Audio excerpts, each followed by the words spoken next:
এখন আমার কি দিবা? আমি তো দিতেই চাই। দিলে চলো। আমি তো রাজি। বাসায় আসছেন কেন? আপনারা বাসায় আসছেন কেন? কেন আসছেন? আপনারা মানুষ থেকে টাই বাসায় আসছেন কেন? আমার অনুমতি নিয়ে আসছেন। বাসায় আসছেন কেন? এটা কি তোর গ্রামের বাসা?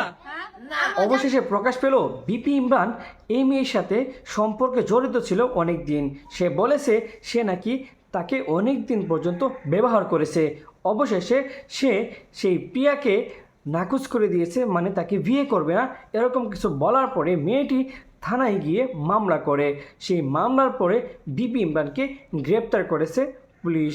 প্রিয় দর্শক, আপনারা জানেন বিপি ইমরানের সাথে তারা ভিডিও করতেছিল অনেক দিন যাবৎ।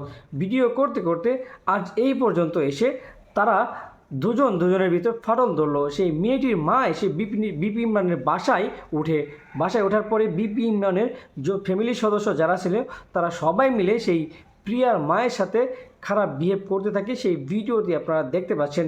তাকে জিজ্ঞেস করা হচ্ছে আপনি এখানে কেন আসছেন, কী কারণে আসছেন, মানে তাকে এমনভাবে ধরা হয়েছে সেই মেয়েটি, মানে সেই মেয়ের মাটি একদম স্তব্ধ হয়ে গেছে। প্রিয়ার মা দেখতে পাচ্ছেন সেও কিন্তু কম না, সে কিন্তু কথায় উত্তর দিচ্ছে।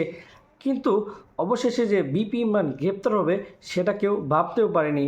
অনেকেই বলতেছে যে এবার একটু ফেসবুকটা শান্ত থাকবে, ফেসবুক ঠান্ডা থাকবে, কারণ অনেক দিন পরে বিপি ইমরান জেল হাজতে যাওয়ার পরে সে ভিডিও আপলোড করতে পারবে না। সবাই একটু শান্তভাবে ফেসবুকটা চালাতে পারবে। তাদের কারণে ফেসবুকটা মানে একদম নষ্ট হয়ে গেছে বা ভিডিও উশৃঙ্খল হয়ে গেছে। এর কারণেই এই দর্শকগুলো কমেন্টে এসব কমেন্ট করতেছে। প্রিয় দর্শক, আপনারা যারা যারা ভিডিওটি দেখতেছেন অবশ্যই আপনাদের মূল্যবান মতামতগুলো কমেন্ট করতে ভুলবেন না, কারণ সবাই বিপি ইমরানকে সিসি করতেছে।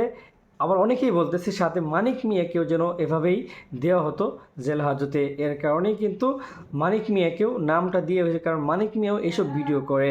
প্রিয় দর্শক, যারা যারা ভিডিওটি দেখবেন অবশ্যই আপনাদের মূল্যবান মতামত কমেন্ট করে আমাদের ইউটিউব চ্যানেলটি সাবস্ক্রাইব করতে ভুলবেন না। সবাই ভালো থাকেন, আল্লাহ হাফিজ।